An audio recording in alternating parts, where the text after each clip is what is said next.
Shalom, selamat pagi Bapak Ibu Saudara terkasih dalam Tuhan Yesus Kristus. Halo. Kita bersyukur di pagi hari ini kita bisa bersama-sama hadir dan beribadah di tempat ini. Saya juga menyapa kepada Bapak Ibu Saudara yang mengikuti ibadah kami di online. Selamat datang, selamat beribadah. Tuhan Yesus memberkati kita semua. Minggu lalu kita sudah memulai dengan value kita, yaitu family. Pada kesempatan minggu ini kita juga akan menerapkan kembali yaitu value family dengan waktu 1 menit kita bisa saling bertanya ke kiri, ke kanan kita, depan belakang. Kita sebut dengan quality time. Jadi pertanyaannya adalah apa hobi Anda? Oke? Saya undang Bapak Ibu Saudara untuk berdiri. Waktu 1 menit kita mulai. Ini aja lebih dekat. Apa hobi Anda? Iya. Main motor kak? Saya motor kak. Jangan berdua. Hobi aku apa ya? Hobi kakak apa? Ayo. Maunya sih nyanyi, tapi suaranya pas-pasan. Nih, kalau yang ini kayaknya hobinya gombal. Oh iya. Hobi motor pak saya mah. Hobi main motor pak.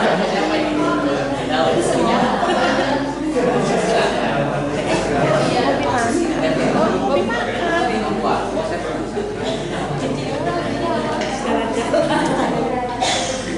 Oke. Saya yakin dan percaya di sini semakin kita mengenal satu sama lain, kita semakin punya hubungan yang erat, yang intim dengan satu sama lain. Amin. Silakan dulu Bapak Ibu Saudara dikasih dalam Tuhan Yesus Kristus. Mari kita persiapkan hati kita untuk datang kepada Tuhan. Kita mensyukuri berkat kemurahan Tuhan yang tercurah dalam kehidupan kita. Mari kita satu dulu sendiri.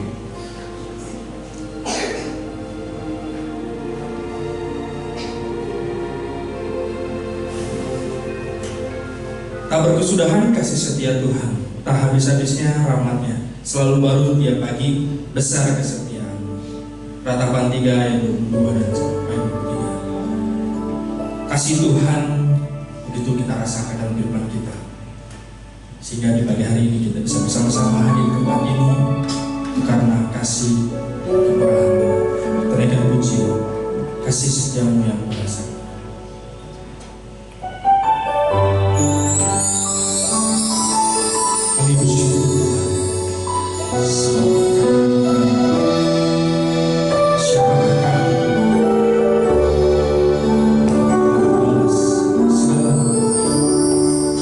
Sisanya yang pura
Di pagi hari ini Tuhan, kami datang kepada-Mu Tuhan dengan rasa syukur kami.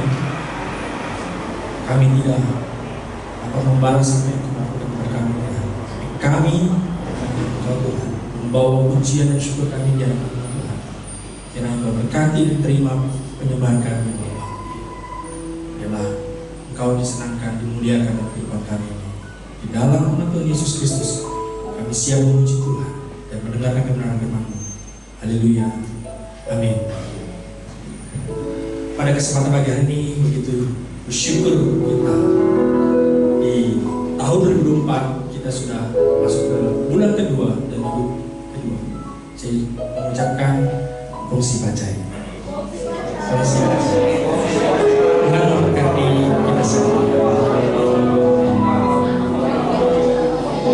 Pada bulan ini kita menjadi keluarga Tuhan, sebab kasih Tuhan selalu ada dalam hidup kita. Kita naikkan pujian, ku cinta keluarga Tuhan, dimensi ku kasih kau.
kita.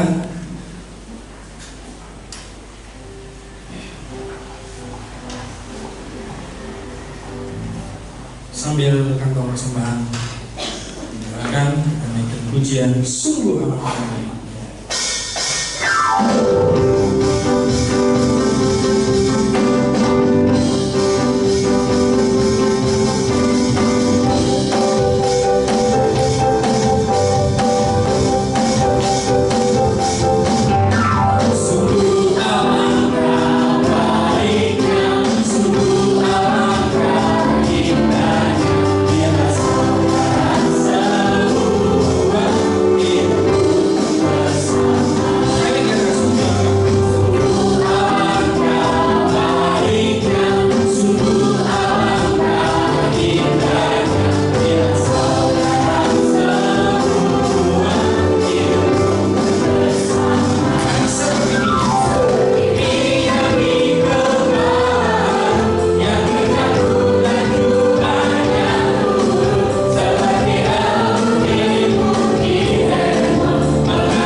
Bapa, kami bersyukur Tuhan atas berkat kemurahan-Mu ya Tuhan dalam kehidupan kami ya Tuhan.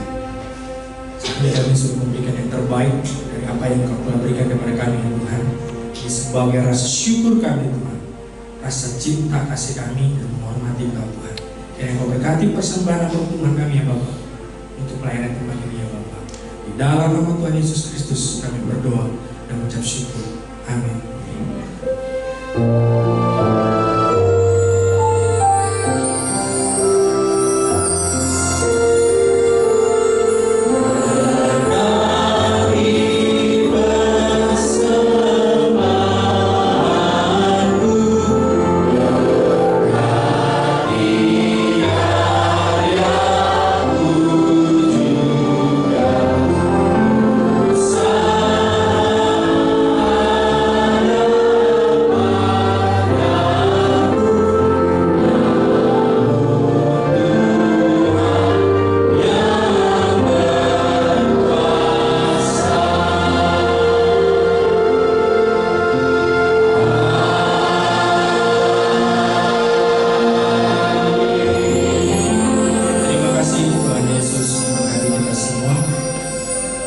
Sebelum kita mempersiapkan firman Tuhan, saya undang adik-adik kita untuk maju ke depan.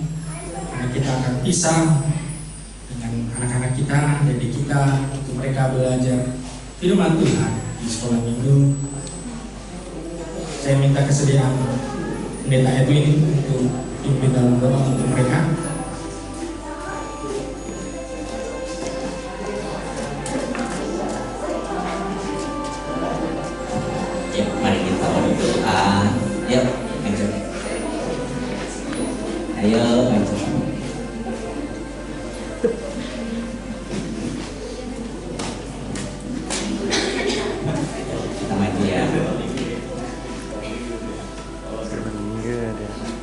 Bapa yang kami kenal dalam nama Tuhan Yesus, sebentar lagi ada kelas belajar firman Tuhan.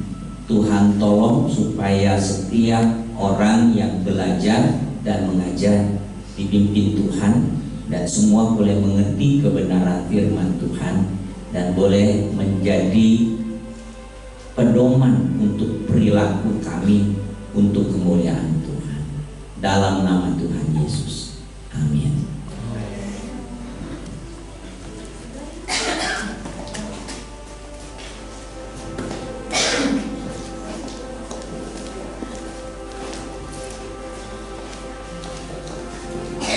Pembacaan firman Tuhan yang terambil dari Efesus 5 ayat 25. Saya undang Bapak Ibu Saudara, kita akan berdiri, kita baca bersama-sama. Efesus 5 ayat 25. 1, 2, 3. Hai suami, kasihilah istrimu sebagaimana Kristus telah mengasihi jemaat dan telah menyerahkan dirinya bagi. Sekali lagi, 1, 2, 3. Hai suami, kasihilah istrimu sebagaimana Kristus telah mengasihi jemaat dan telah menyerahkan dirinya baginya. Terima kasih. Firman Tuhan akan disampaikan oleh Pendeta Edwin. Mari kita bersatu hati kita bahwa kasih Tuhan tiada duanya dan mengagumi dalam hati kita.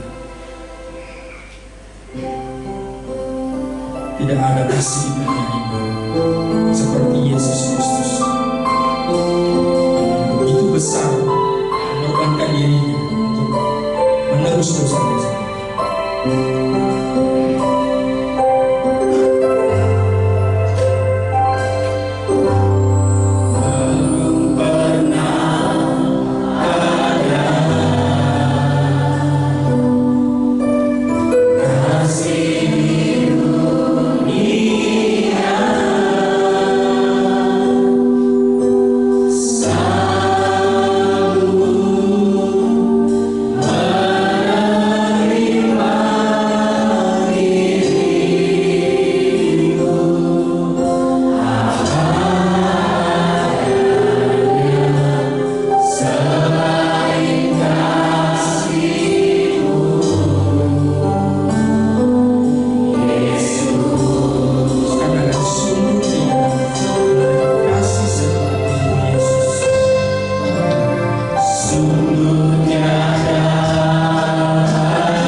Yesus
Tuhan Yesus,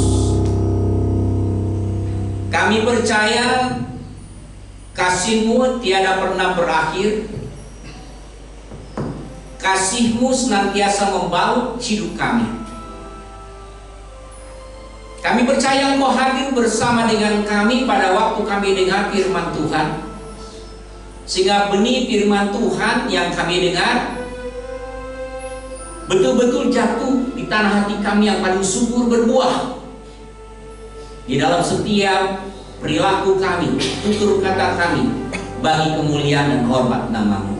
Di dalam nama Tuhan Yesus, amin. Silakan duduk. Shalom semuanya. Senang kita bersama-sama. Banyak di antara kita mungkin ada banyak yang sibuk karena memang ini long weekend. Jalanan juga pasti dari sejak hari Kamis yang lalu pasti padat ya, pasti padat. Tetapi kita mengucap syukur kita bisa diberi kesempatan Tuhan untuk ambil waktu sejenak. Kita boleh beribadah bersama-sama. Saudaraku yang saya kasihi di dalam nama Tuhan Yesus Kristus, temanya menarik walaupun umum ya. Nah ini sudah ada jelas ya. Yang kita lihat di dalam itu satu ayat saja, tetapi kita perlu melihat konteksnya. Konteksnya sebenarnya kalau kita lihat dalam pasal yang kelima, Rasul Paulus sedang berbicara mengenai manusia baru. Bagaimana saudara dan saya sebagai orang Kristen dalam hidup baik secara pribadi maupun hidup dalam kebersamaan. Dalam ayat-ayat yang kita baca, perikop itu sebenarnya tekanannya mengenai hubungan antar anggota gereja dengan Kristus sebagai kepala gereja. Namun demikian sekaligus disisipkan tentang hubungan suami dan istri. Di ayat sebelumnya juga ada hal-hal ayat-ayat yang memasukkan supaya kita sekalian bagaimana memiliki kehidupan yang rukun. Karena kalau hidup rukun banyak berkat. Amin. Nah, saudaraku, ini kalau pada waktu hari raya Lunar atau Imlek atau Xinjia gitu ya, itu kan selalu ada kata yang sering disebut, biarlah berlimpah rezeki. Betul ya? Ya, selalu akan ada seperti itu. Firman Allah mengatakan dengan sangat jelas di dalam Mazmur 133 dikatakan apa? Tadi kita sudah nyanyikan bersama-sama ya. Ya. Kalau hidup rukun itu berkat akan dicurahkan Tuhan, mengalir terus-menerus. Kalau hidup rukun, gereja juga gitu. Gereja akan diberkati Tuhan kalau seluruh jemaatnya hidup rukun. Untuk rukun enggak gampang, tetapi resepnya hanya satu: memiliki kasih Kristus, mengenal, mengerti bahasa kasih Kristus. Nah, saudaraku yang saya kasihi, orang yang tuli biasanya tidak bisa berbicara, betul ya? Karena dia nggak mengerti bagaimana harus berbicaranya. Tetapi orang yang biasa mendengar pasti dia bisa berbicara, betul ya? Betul ya? Tetapi saudaraku, bukan berarti dia tidak punya bahasa. Dia punya bahasa juga, namanya bahasa isyarat. Zaman dahulu mungkin belum ada kode-kode bahasa isyarat, sekarang sudah ada kode bahasa isyarat. Nah, kampanye pun saat ini, calon-calon wakil presiden pun sudah mulai belajar juga sedikit-sedikit bahasa isyarat. Apa sih artinya kalau misalnya terima kasih, ya, rasa sayang dan sebagainya. Ada bahasa isyarat sehingga orang bisa mengerti. Nah, saudara, zaman dahulu kala ada bahasa isyarat belum tentu tahu, tetapi orang bisa ngerti. Ketika lihat sesuatu hal, raut wajah sedih, raut wajah senang, atau meminta sesuatu, ya, saya baru punya cucu, ya, cucunya lucu, gitu ya. Nah, orang kalau baru punya cucu biasanya begitu ya, senang yang lihat ya. Dia belum bisa berbicara lancar, tetapi kita tahu maksudnya apa. Kadang-kadang ada miss, nggak ngerti maksudnya apa nih, mau apa. Tetapi kadang-kadang kita bisa ngerti ngerti maunya apa. Tetapi kita tahu ketika dia sudah tidak nyaman, kita tahu kalau dia mau sesuatu, kita mengerti. Itu namanya bahasa. Nah, kalau dalam bahasa modern atau dalam bahasa keilmuan, bahasa itu disebut ilmu komunikasi. Komunikasi ada verbal dan non verbal. Ada yang diucapkan maupun ada yang tidak diucapkan.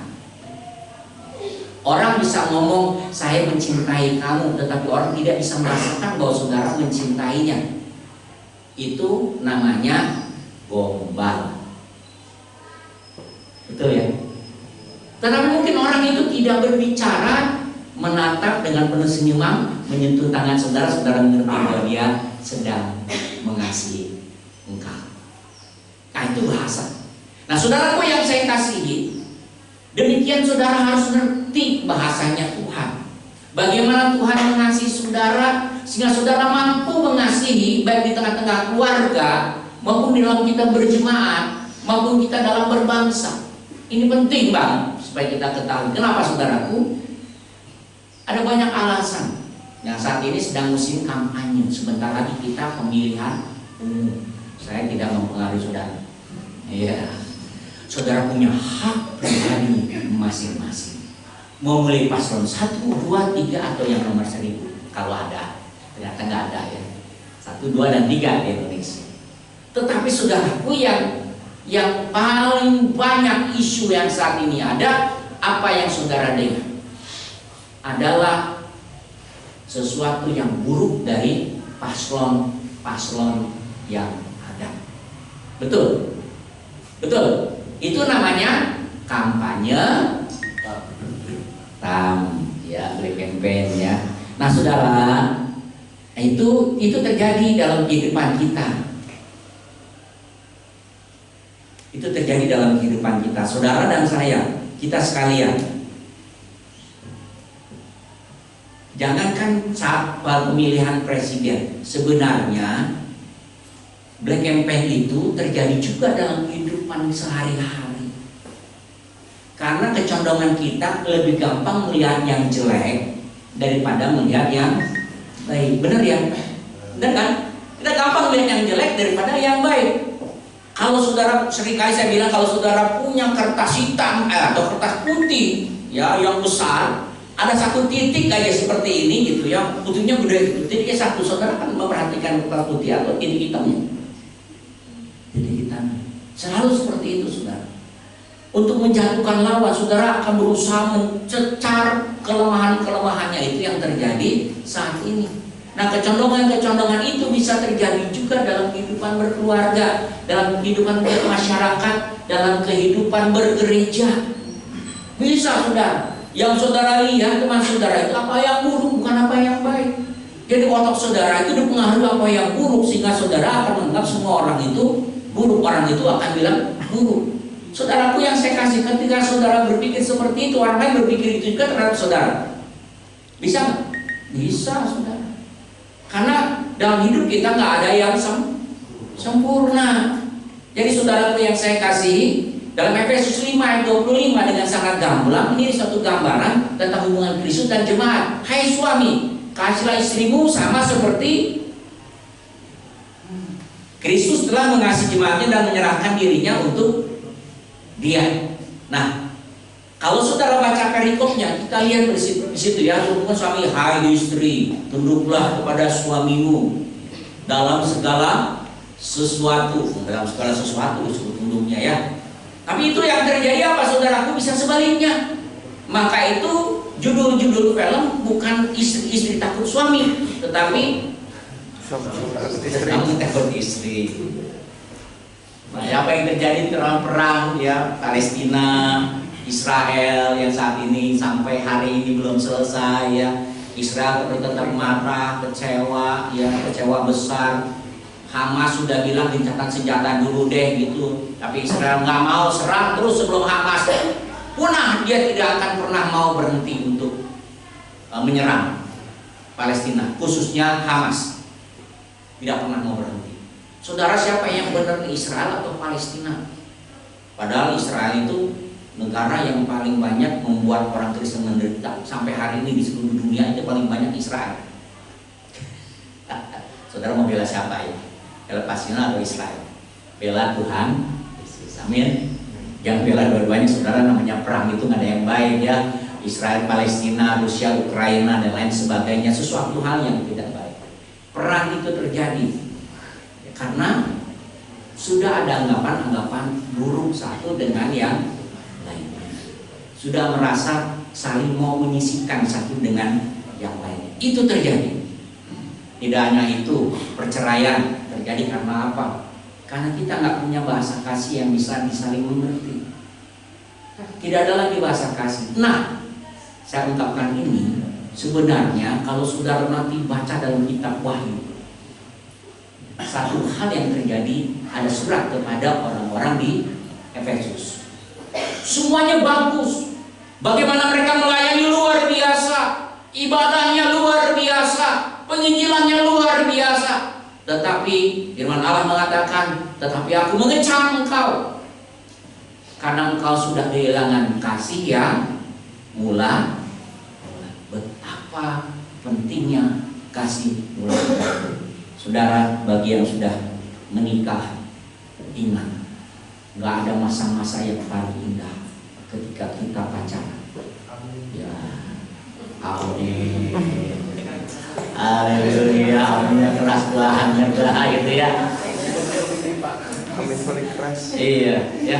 Jangan-jangan ini lagi menunggu kan.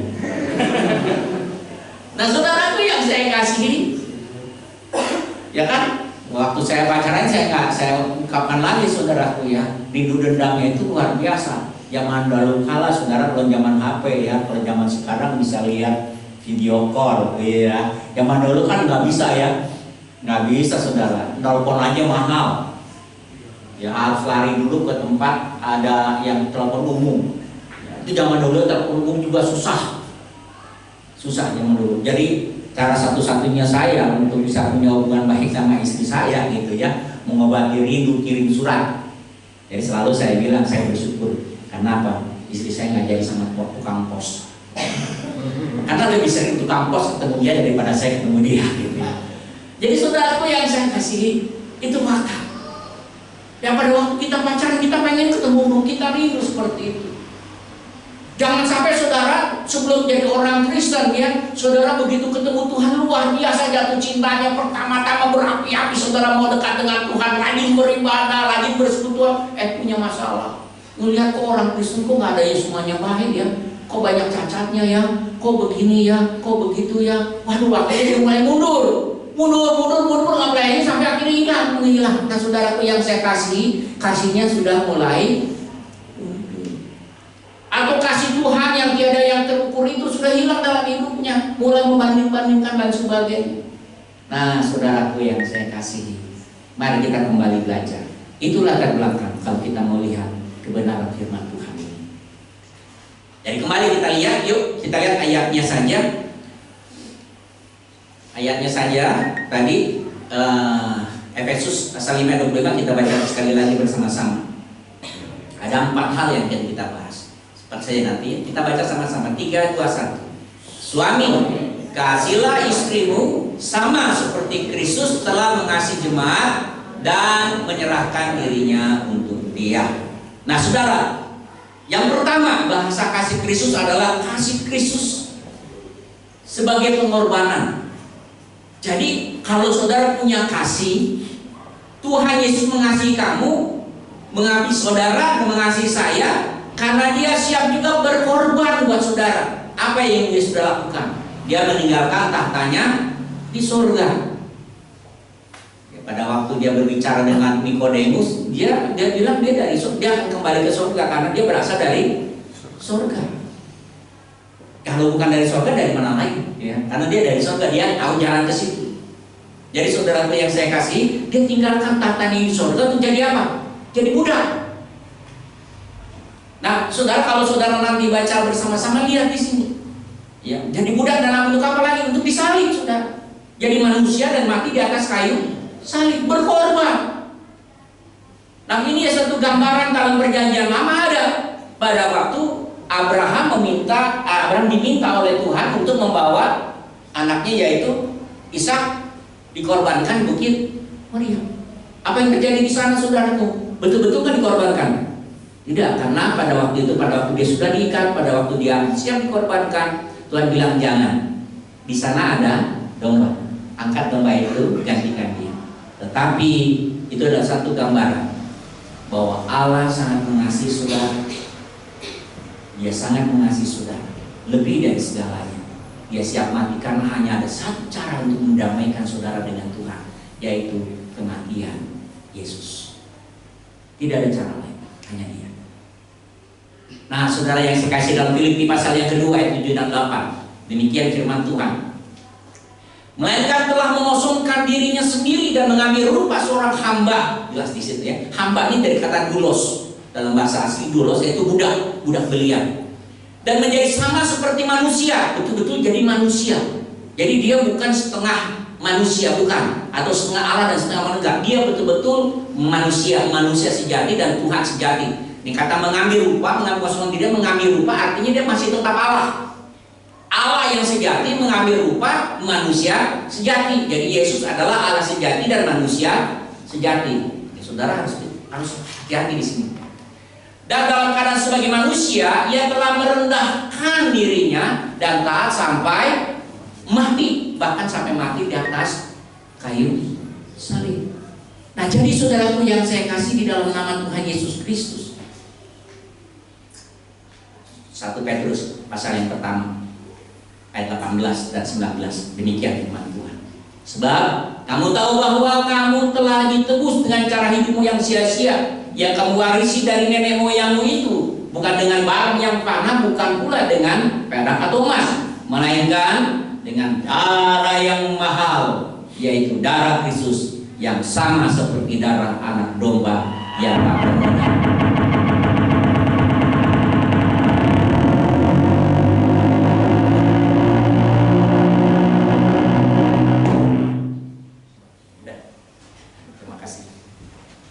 Jadi saudaraku yang saya kasih di dalam nama Tuhan Yesus Kristus, ini bukti.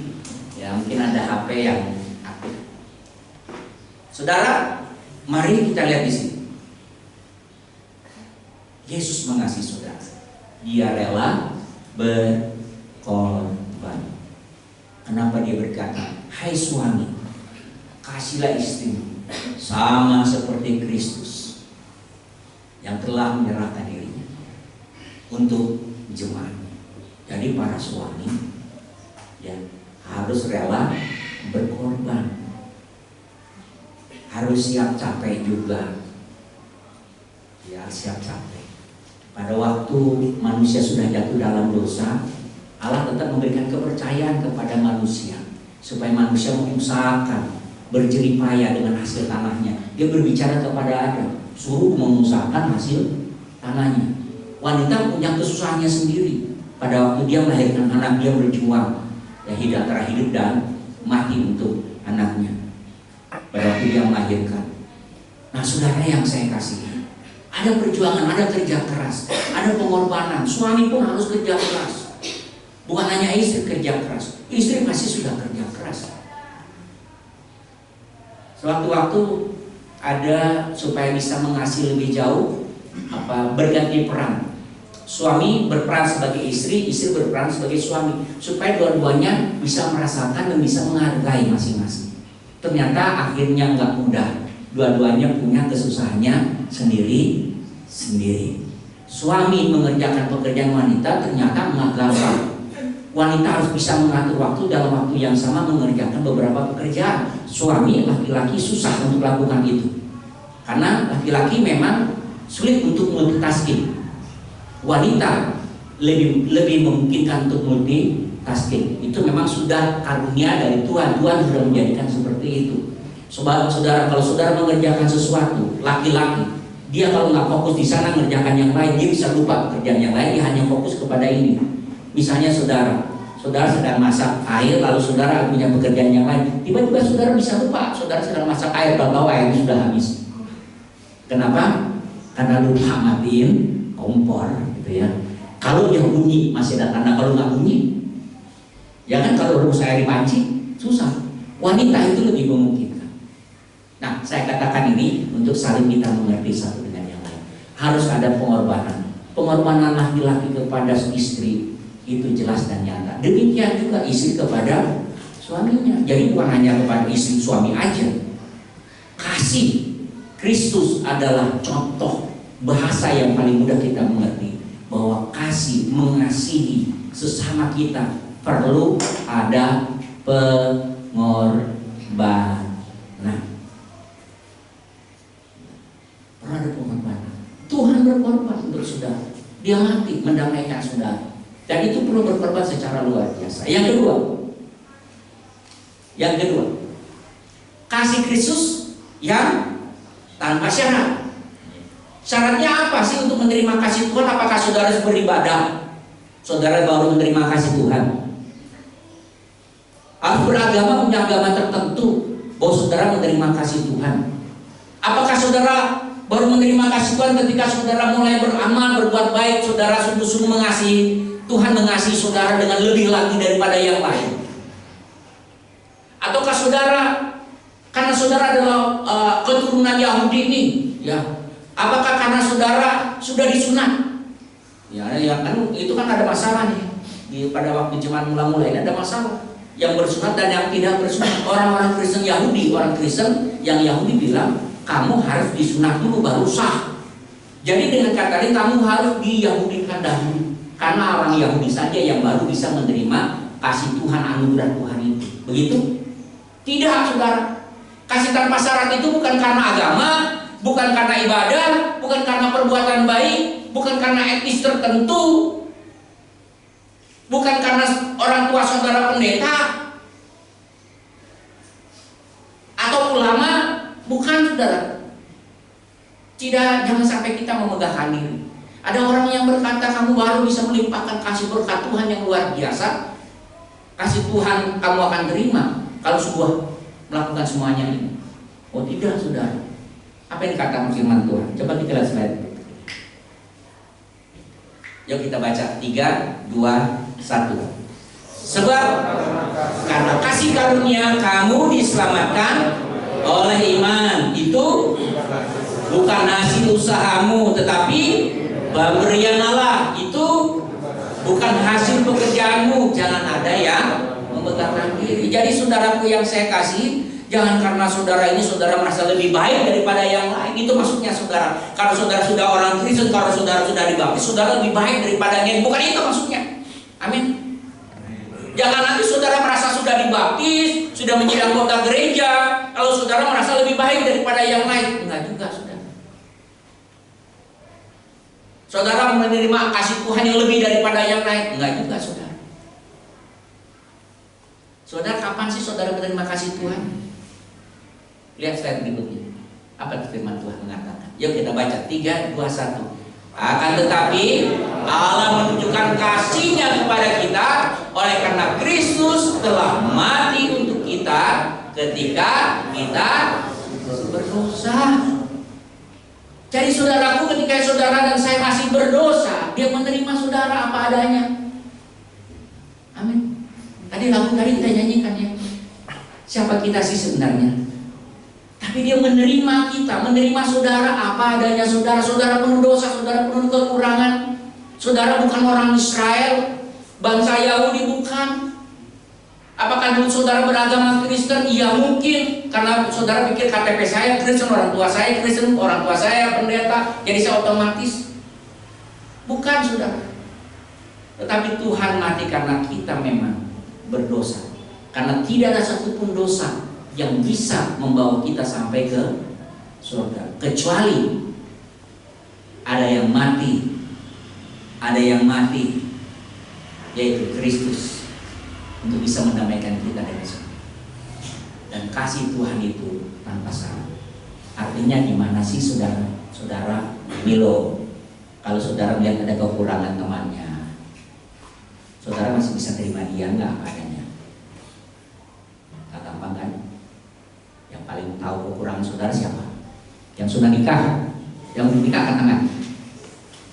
Yang tahu kekurangan saudara siapa? Nah, istri atau suami pasangan hidup saudara. Betul? Yang tahu kekurangan pasangan saudara siapa?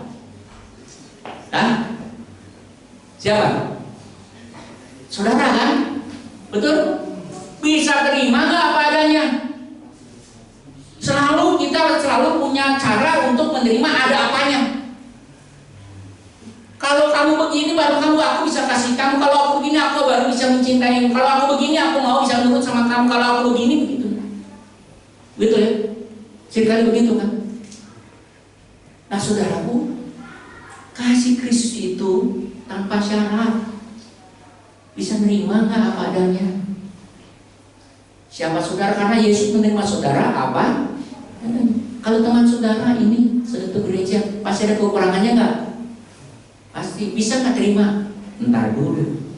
Nah, mikir kita ya. Padahal firman Allah mengatakan kita harus terima apa adanya.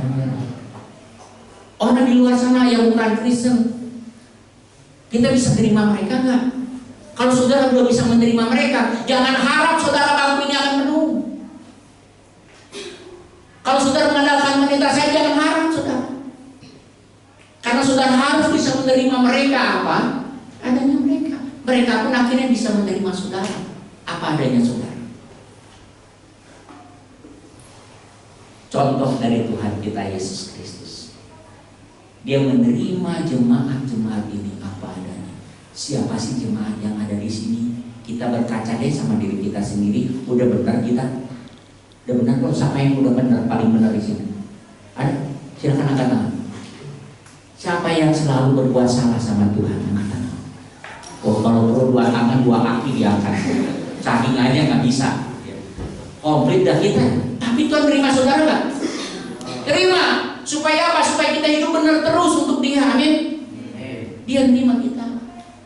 Belajarlah menerima. Belajar menerima.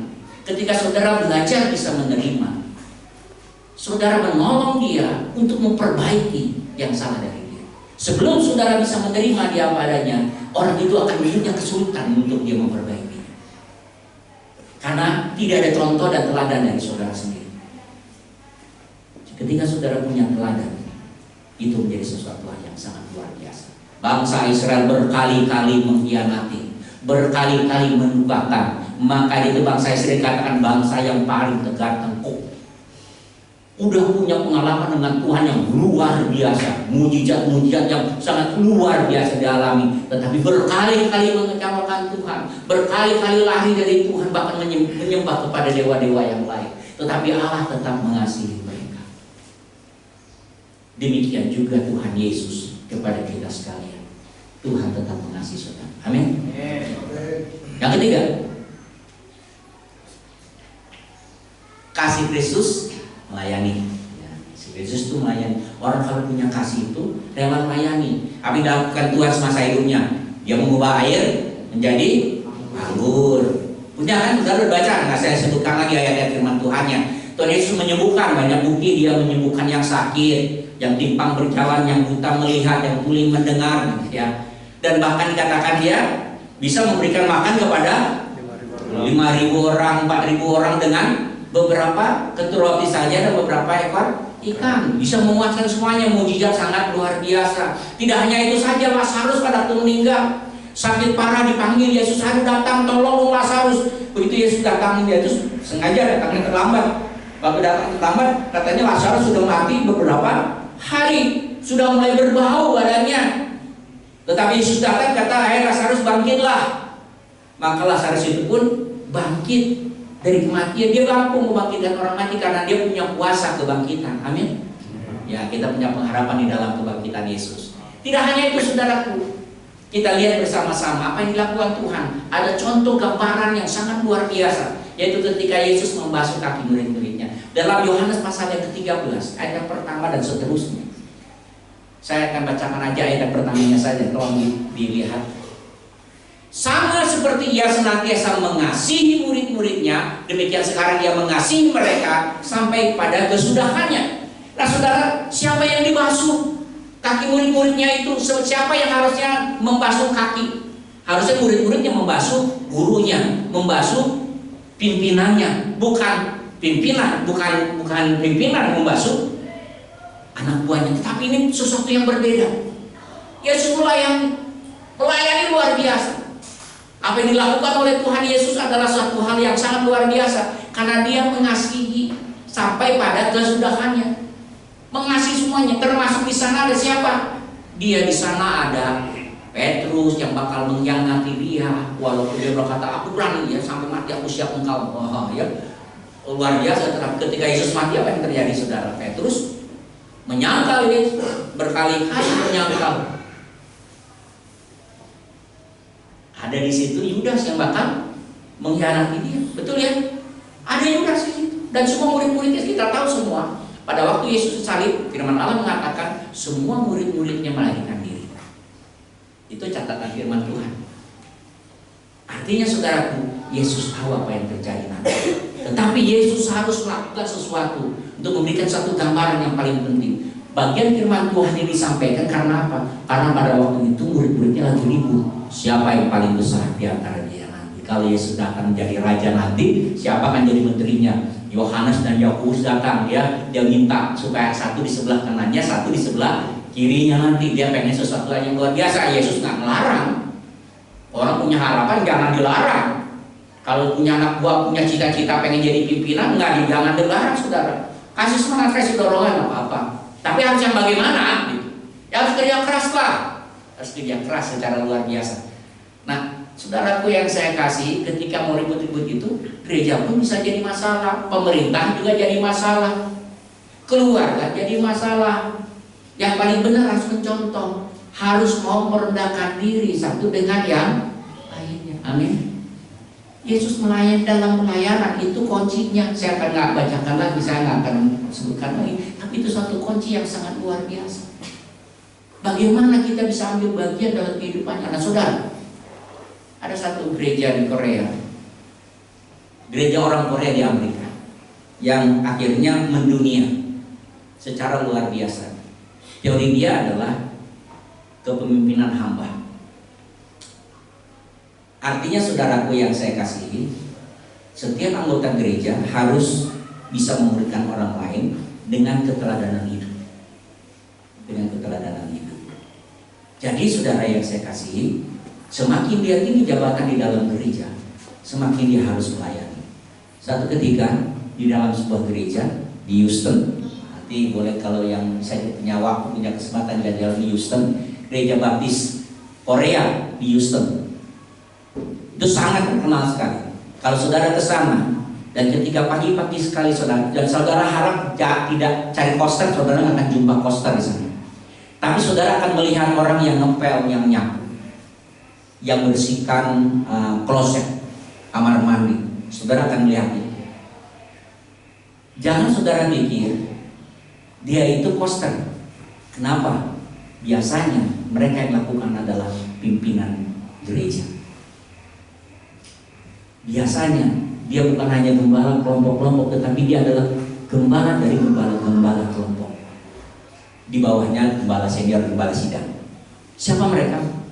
Dan saudara jangan kaget, kalau biasanya yang menjadi pemimpin itu adalah kepala rumah sakit di Houston. Kepala rumah sakit, direktur rumah sakit. Ada direktur perusahaan tertentu yang melakukan pekerjaan itu. Jadi saudaraku, saudara sangat terheran-heran melihat orang-orang seperti ini. Dan itu yang dilakukan oleh mereka. Kaum mudanya, gembala kaum mudanya luar biasa melakukan pekerjaannya. Dia bisa mengantar ke sana sini, dia lakukan pengorbanan yang luar biasa, dia bekerja luar biasa sampai pagi dia menolong semuanya. Tetapi mereka sungguh-sungguh punya satu tujuan yang jelas, menjadikan semua bangsa murid. Tanpa kita punya kasih yang melayani, bagaimana mungkin kita bisa lakukan itu? Gereja ini kalau punya kasih Kristus yang mau melayani, pasti bisa. Jangan tunggu pendetanya aja yang melayani, kita semua harus terpanggil melayani. Amin. Kalau istri melayani suami, suami melayani istri, itu sangat indah. Melayani, saling melayani satu sama yang lain. Amin. Kata-kata belanya, saya siap melayani. Nah, jangan ngomong dua di sini. Udah bela yang gua dong yang ntar gitu ya. Ya, akhirnya saatnya kita memasuki bagian yang akhir. Yuk kita lihat. Ya.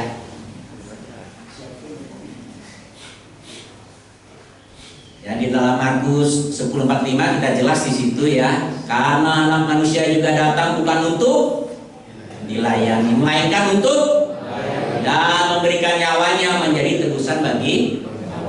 Amin. Ya, sama seperti ia telah mengasihi murid-muridnya, demikian sekarang yang mengasihi. Itu satu hal pedoman bagi kita. Ayo kita melayani, bukan untuk kita dilayani. Siap ya? Ayo kita siap berkunjung, mengunjungi teman-teman kita. Jangan tunggu kita dikunjungi. Amin. Benar nih. Kalau di sini ya ntar dia bawa sibuk baru mengunjungin dia. Gitu. Ambil waktu, ambil kesempatan. Kita saling mengunjungi satu dengan yang indah luar biasa. Yang terakhir, kasih Kristus. Satu lagi ya, kasih Kristus mengampuni. Tadi tanpa syarat, mengubah ya. Nah, kita lihat di sini, kasih Kristus mengampuni dulu. Tadi dua ya, ini yang ketiga ya. Ada perubahan yang luar biasa. Sebelumnya dong ya, sebelumnya tiga dulu ya. Oke ya. Kita kasih Kristus mengampuni, yang ketiga belum terakhir berarti. Sorry. Ada perubahan pengampunan, ada yang disalib, ada yang berdosa. Jelas kasih Tuhan itu mengampuni kita. Amin. Contoh yang sangat jelas tentang pengampunan. Petrus tanya, sampai berapa kali aku harus mengampuni orang yang bersalah? Ini perikopnya. Ya, perikopnya. Sampai berapa kali? 7 kali kah? Gitu ya. Petrus 7 kali. Boro-boro saudara, kalau kita hitungannya berapa? 3 kali ya. 1 kagak apa-apa, 2 kagak apa-apa, 3 4 kali bonyok lu. Iya. Selesai dah gitu ya. 7 kali enak aja. Gua yang bonyok dong kalau gitu ya. Nah, saudara tuh yang saya kasih Tuhan Yesus bilang apa? 70 kali 7. Ada yang betul-betul itu berapa kali itu? 70 kali 7 berapa?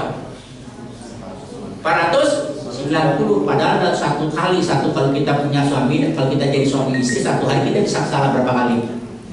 Belum setahun trek. Ya kan gitu, 1 tahun kan 365 hari. Kalau 1 hari 2-3 kali kesalahan, saudara itu ada yang hitung gitu. Hitungin 3 kali loh ya. Ini nggak apa-apa. Kan dibantuan kan nontonnya 70 kali 7 masih ada dong katanya. Itu benar-benar dicatat loh. Hati-hati loh ya. Bukan itu maksudnya saudara. Maksudnya adalah kalau ngampunin itu ya udah ngampunin, jangan diingat lagi. Susah. Nggak gampang. Melupakan kesalahan itu nggak gampang. Melupakan kebaikan lebih gampang. Betul ya? Betul kan? Punya kebaikan 1000, 1 kali kesalahan, salahnya yang diingat. Betul apa betul? Pilihan. Yang ada pilihan ya. Nah saudaraku yang saya kasih, mari kita belajar. Mengampuni itu nggak gampang, memang nggak gampang. Tapi kita harus bagaimana kasih sempurna. Lihatlah penyamun yang disalib. Walaupun dia udah ngejek, sama-sama disalib ngejek lagi. Tapi satu sadar, ya benar juga ya. Kalau saya disalib memang saya salah. Kalau dia disalib dia nggak salah. Tuhan ingatlah akan aku ketika engkau sudah sampai di Firdaus. Yesus bilang pada hari ini juga engkau akan bersama-sama dengan aku di Firdaus. Amin. Pengampunan Tuhan itu sampai akhir hayat Tuhan masih siap untuk mengampuni saudara. Asal saudara memang betul-betul minta ampun. Jangan pada waktu saudara di akhir hidup saudara percaya, hidup saudara malah nggak percaya, dicelokok gitu. Bagaimana mengampuni saudara? Kita lihat, dia mengampuni semua orang berdosa. Pada waktu disalib dia berkata apa? Di atas kayu salib, ya Bapa, ampunilah mereka, sebab mereka tidak tahu apa yang mereka berbuat. Itu firman Allah. Pengampunan itu luar biasa. Perjanjian Lama mengatakan sejauh timur dari barat Tuhan mengampuni kita. Jadi artinya apa saudara? Sejauh timur dari barat dan timur pernah ketemu nggak? nggak pernah ketemu, kecuali kalau terus dijalanin ya. Ketemu kalau kita lingkaran, baru ketemu. Kalau nggak lingkaran nggak akan ketemu. Itu maksudnya saudara. Artinya saudara harus lupakan itu. Nggak gampang, tapi harus dilakukan sama seperti Kristus kepada saudara dan saya. Kalau saudara dia hitung kesalahannya penjahat ini, nggak masuk surga saudara. Kalau dihitung ditimbang amal baiknya, masuk saudara, nggak masuk dia. Tapi puji kepada Tuhan, Tuhan mengampuni kita. Kita masih punya pengharapan di dalam kehidupan kita. Sama seperti itu juga, saudara harus memberikan celah pengharapan bagi orang yang bersalah kepada saudara, supaya dia juga hidup dalam kebenaran. Amin. Dan yang terakhir, kasih Kristus mengubah luar biasa. Saya akan contoh yang lain. Ada Petrus. Siapa Petrus? Sudah menyangkal beberapa kali. Tetapi Tuhan di dalam Yohanes pasal 21 nanti saudara baca. Petrus, apakah engkau mengasihi aku? Ya Tuhan, aku mengasihimu. Gembalakanlah domba-dombaku. 3 kali Yesus bilang seperti itu. Di tengah-tengah murid-murid yang lain. Pada murid-muridnya tahu Petrus ini pernah menyangkal. Pernah menyangkalnya. Apa yang terjadi saudara? Yesus masih mempercayakan kehidupan Petrus untuk menjadi pelayan, untuk penerus, untuk mengabarkan Injil. Itu sebabnya Yesus berkata, gembalakanlah domba-dombaku. Diberi kepercayaan yang sangat luar biasa di hadapan murid-murid yang lain. Mengubah. Siapa Paulus? Kita tahu saudaraku yang saya kasihi. Siapa yang mati dirajam pertama? Stefanus. Stefanus mati dirajam di mana? Paulus. Dia ada dan dia melihat itu semua. Dia menyaksikan kematian Stefanus mati dirajam. Ya karena dia juga yang ngusulin sih. Dia minta kepada, maka gak supaya dia bisa ngejar orang Kristen, membunuh orang Kristen. Dia menyaksikan itu semua. Tetapi apa yang terjadi saudaraku dengan kehidupan Paulus? Dalam perjalanan ke Damsyik dia mengejar-ngejar orang Kristen. Tuhan Yesus memanggil dia. Tuhan Yesus sayang sama dia, dan dia bisa merasakan kasih sayang Tuhan dalam hidupnya. Yang terjadi apa? Hidupku bukannya aku lagi, tapi Kristus yang hidup di dalam aku. Itu kata Rasul Paulus. Dulu dia menganiaya jemaat, sekarang dia siap mati bagi Kristus. Bagiku hidup adalah Kristus dan mati adalah keuntungan. Amin. Paulus berubah. Bagaimana dengan Onesimus? Kalau saudara baca kitab Filemon, seluruh kitab Filemon, baca ya seluruh kitab Filemon ya. Siap ya? Siapa yang siap baca seluruh kitab Filemon? Siap. Siapa yang pernah baca seluruh kitab Filemon? Baca saudara, dijamin 1 hari selesai. Enggak saudara, 15 menit selesai, 10 menit selesai, karena hanya 1 pasal. Jadi saudara, ada kisah menarik di situ. Ada Onesimus dulu tinggal bersama-sama dengan Bapak Filemon. Bapak Filemon rupanya dia orang cukup terpandang, orang cukup kaya, dia cukup terkenal. Rupa-rupanya ada kemungkinan besar Onesimus adalah pegawainya, budak. Ya, budak. Di mana Onesimus adalah pemimpin di sana, pemimpin rohani di sana. Dan rupanya Onesimus lari, ketahuan, ketangkep di penjara. Di penjara jumpa bersama dengan Rasul Paulus. Rasul Paulus sampai menjamin kepada Filemon, dulu memang dia tidak berguna bagi kamu, tetapi sekarang dia sangat berguna bagiku. Demikian juga pasti dia sangat berguna juga bagi engkau. Kalau dulu dia tidak berguna, dia jadi sangat berguna bagi Rasul Paulus. Begitu juga pasti sangat berguna bagi Filemon, karena Filemon adalah anak rohani dari Rasul Paulus. Ada perubahan yang hidup yang sangat luar biasa. Jadi saudaraku yang saya kasihi, kasih Yesus itu mengubah sesuatu. Saudara tidak bisa mengubah orang lain. Jangan saudara, ya. Saudara akan capek, lelah hati, lelah pikiran, lelah fisik saudara. Tetapi saudara, ketika kasih Kristus ada dalam hidup saudara, ada dalam hidup setiap orang yang saudara kasihi, saudara akan lihat ada perubahan Tuhan besar terjadi. Amin. Komunitas pemuridan, komunitas pemuridan, kayak yang mungkin akan nanti ada di tempat ini. Ada satu komunitas keluarga Allah, di mana nanti adalah komunitas perubahan hidup. Bukan belajar semata-mata Alkitab. Belajar bagus, harus, tetapi perubahan hidup itu artinya saudara betul-betul menerapkan firman Tuhan. Tidak hanya dihafal oleh saudara, tidak hanya diingat oleh saudara, tapi saudara sudah menjadi pelaku firman itu. Amin. Amin. Saudaraku yang saya kasih Tuhan bukannya sekedar kita pelajari, bukan sebuah konsep, tetapi sebuah realita yang harus kita hidupi setiap hari. Mari kita lakukan itu untuk sesama kita. Pada waktu kita bekerja, antar karyawan, dengan atasan kita, dengan bawahan kita, dengan karyawan kita, dengan owner kita, masing-masing kita. Kalau kita menerapkan kasih Tuhan, ada gambaran yang nyata dalam kehidupan, ada perubahan yang hebat dalam kehidupan kita ini. Saudara, ada sesuatu yang luar biasa. Ketika saudara mengasihi lingkungan, bukan karena ada peraturan dari atasan, kalau ada sampah harus dipungut. Saudara punya 2 tangan, ada 700 tangan, ya. Ada 700 orang, berarti ada berapa? 1.400 tangan. Sampah sedikit aja kalau saling-saling mungut pasti bisa bersih. Betul ya? Peraturan itu saudara. Itu peraturan. Tetapi kalau saudara berdasarkan peraturan, saudara capek. Kalau saudara ingat perintah bos, capek. Tapi kalau cinta, lingkungan gua harus bersih. Aku mencintai lingkungan yang bersih. Apa yang terjadi saudara? Saudara akan rela ketika saudara menemukan sesuatu hal dan saudara melakukan itu. Bukan karena peraturan, tapi karena saudara punya kasih terhadap lingkungan saudara. Amin. Bukan karena peraturan. Kalau peraturan itu dibuat kadang-kadang lebih enak untuk dilanggar daripada kita untuk menuruti. Tetapi kalau saudara punya cinta, saudara lakukan dengan sukacita. Amin. Itu satu contoh yang ringan. Itu realita. Itu untuk lingkungan kita, karena kita kerja di sini di lingkungan.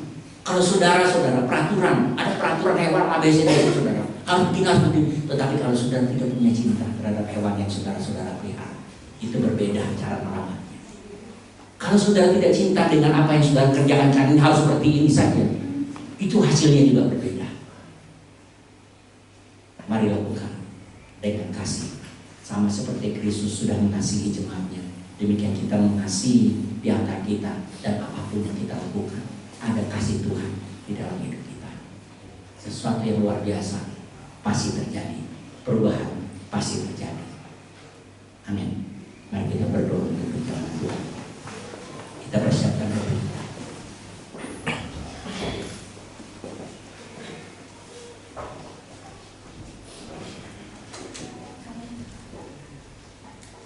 Kita persiapkan kita.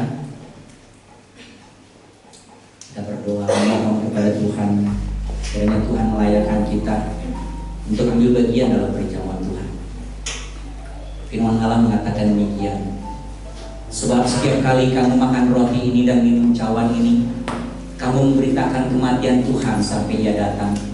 Jadi barang siapa dengan cara yang tidak layak makan roti atau minum cawan Tuhan, ia berdosa terhadap tubuh dan darah Tuhan. Saudara, kita tahu bahwa perjamuan kudus ini adalah lambang bagaimana Tuhan mengasihi saudara dan saya. Dia rela mati, dia rela berkorban, dia menerima saudara apa adanya, mengasihi saudara tanpa syarat. Dia mengampuni saudara sejauh timur dari barat, sehingga saudara boleh hidup dalam pembenaran Tuhan. Dialah yang mengubah hidup saudara dari orang yang tidak punya pengharapan menjadi orang yang punya pengharapan, dari orang yang menjadi seteru dari Allah menjadi orang yang didamaikan dengan Allah. Dialah Allah yang melakukan segala sesuatu. Pada waktu kita bersama-sama yang bagian dalam perjamuan Tuhan, mari kita ingat perkara itu, bahwa Dia mengasihi saudara. Baiklah kita juga mengasihi, saling mengasihi satu dengan yang lain. Kita mengasihi semua ciptaan Tuhan, sama seperti Yesus. Firman Allah mengatakan karena begitu besar sehingga Ia mengasihi kosmos ini, seluruh ciptaannya. Demikian juga baiklah kita juga mau dengan penuh kasih dari Tuhan mengasihi seluruh ciptaan Tuhan. Kalau semua ciptaan Tuhan Dia kasihi, terlebih lagi kita harus lebih mengasihi sesama kita manusia. Mari kita lakukan itu. Saudara, ini ada satu hal, gambaran yang nyata, yang jelas. Bagaimana Tuhan, gambaran yang jelas tentang tubuh Tuhan yang diserahkan bagi saudara dan saya. Apakah sungguh-sungguh saudara bisa merasakan apa yang ada dalam gambaran ini? Dia meninggalkan tahtanya di surga, betul-betul menjadi manusia, menjadi daging yang bisa diraba, bisa dipegang. Dalam keadaannya sebagai daging, kita lihat apa yang terjadi, saudara. Dia disesah, dimahkotai duri. Ketika kami ke Israel, kami melihat ada pohon yang dikatakan inilah pohon berduri, yang dipakai, yang dibuat untuk mahkota duri. Tajam luar biasa.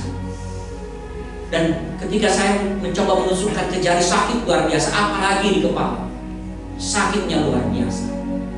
Cambuk yang dikenakan bukanlah cambuk yang biasa, tapi cambuk yang berujung ada kukunya, berujung besi. Dan ketika cambuk itu dipukul ke badan, pasti ada kulit yang terkelupas, tercabik-cabik di sana. Maka dari itu saudaraku yang saya kasihi, ketika ia harus memikul salib yang besar, yang kasar itu, darahnya sudah banyak tercurah, sampai ia pun akhirnya harus ditolong oleh Simon dari Kirene yang memikul salibnya sampai ke Bukit Golgota. Dari ketiga orang yang disalib itu, Yesuslah yang pertama mati, karena Dialah orang yang sudah mengucurkan banyak darah dari kepala sampai ke telapak kaki. Saudara, tubuhnya diserahkan kepada kita. Karena itu saudara, darahnya dicurahkan kepada kita. Kita mohon kepada Dia agar Tuhan layakkan kita. Mari kita berdoa. Bapa yang kami kenal di dalam nama Tuhan Yesus Kristus, saat ini kami mau mengambil bagian dalam perjamuan kudus, di mana kami mau mengenal bahwa sesungguhnya Engkau sangat mengasihi kami. Engkau rela meninggalkan tahta-Mu di surga,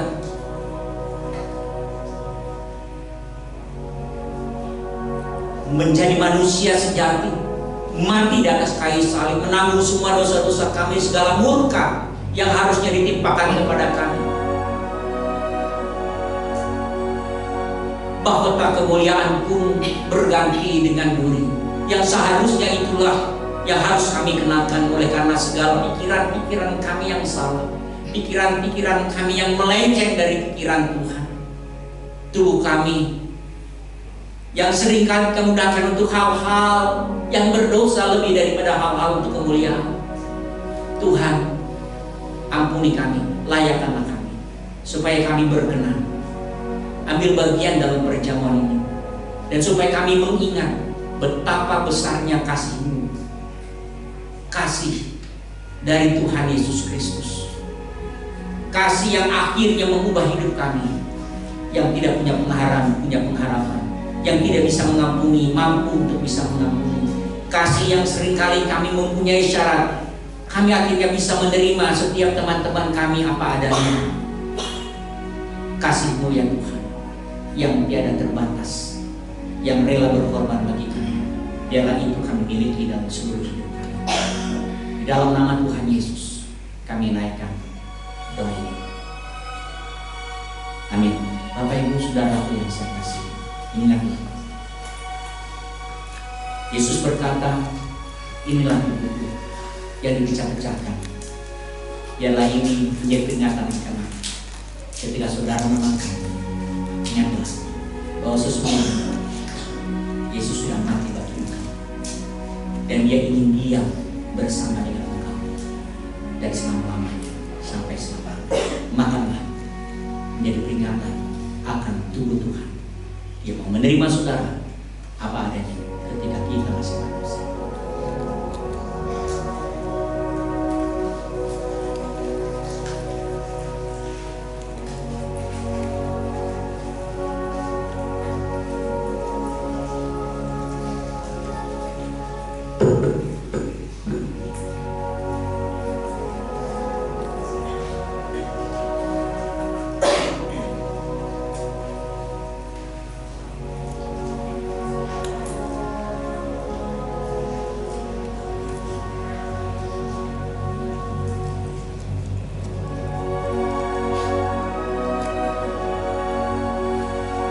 Demikian juga Tuhan Yesus mengambil cawan sesudah makan lalu berkata, cawan ini adalah perjanjian baru yang dimeteraikan oleh darahku. Berbuatlah ini setiap kali kamu meminumnya, menjadi peringatan akan aku. Saudara, kita dibenarkan, ditebus, disucikan, dibasuh, dibayar hutang dosa kita lunas oleh karena darah Kristus yang sudah tercurah dari atas kepala sampai ke telapak kaki untuk menebus dosa-dosa kita.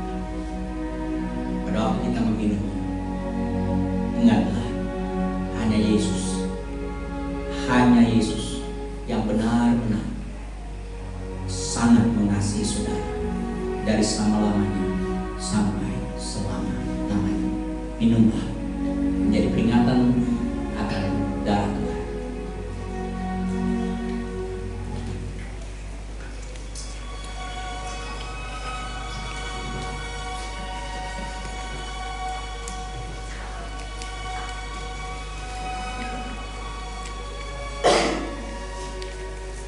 Mari kita berdiri bersama-sama.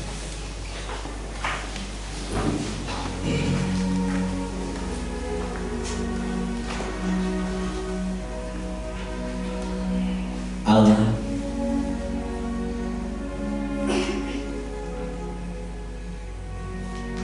adalah Allah yang sangat mengasihi.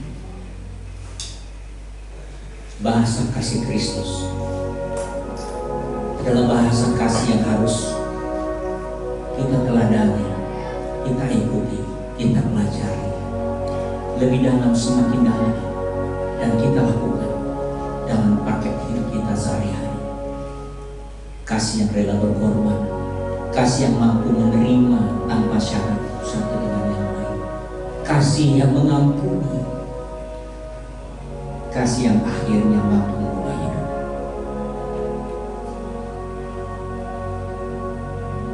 Bahasa cinta.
terima kasih Engkau sudah pimpin ibadah kami dari awal, pertengahan sampai pada akhirnya. Sebentar lagi kami akan keluar dari gedung ini, kembali dalam kesibukan kami masing-masing, di dalam pekerjaan kami, rumah tangga kami, pelayanan kami. Kami percaya Engkau tetapkan kami supaya kami mampu menjadi garam dan terang, supaya kami siap mencerminkan Kristus yang hidup dalam hidup kami yang penuh dengan kemuliaan-Mu. Berikanlah kuasa-Mu ya Tuhan, kasih-Mu, berkat-Mu, kemampuan bagi kami untuk melakukan segala firman Tuhan yang kami dengar. Terpuji nama-Mu dari selama-lamanya sampai selama-lamanya, dalam nama Tuhan Yesus. Haleluya. Amin. Tuhan menuntun.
Saudara yang saya kasihi, ya, setiap bagian-bagian kita memperingati hari tahun baru. Ada tahun baru internasional, ya, setiap awal Januari. Tapi ada kalender-kalender lebih tua lagi, ya. Kalau di negeri Tiongkok ada kalender Imlek, ya. Ada di Arab juga ada kalender Arab, ada ya. Di Jawa juga ada kalender Jawa, bukan begitu berbeda, ya. Di tanah Jawa juga ada. Nah, Imlek adalah tahun baru sama seperti tahun-tahun yang lainnya.